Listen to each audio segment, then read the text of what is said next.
ఎర్రగా చూపిస్తాడు, చీరల ద్వారా, డబ్బు ద్వారా, బంగారం ద్వారా, ఇంకా గొప్ప గొప్పవి అన్ని చూపిస్తాడు. కానీ ఇలా ఈ ఎర్రలన్నిటికి లొంగిపోద్ది స్త్రీ.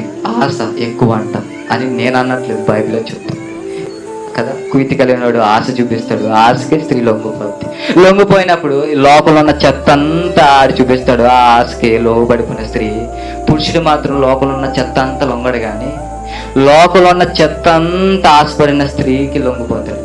అదవుతుందా? లోపల ఉన్న చెత్త అంతా ఆశించేది ఆ స్త్రీ. ఆ ఆశించిన స్త్రీనే పురుషుడు ఆశపడతాడు.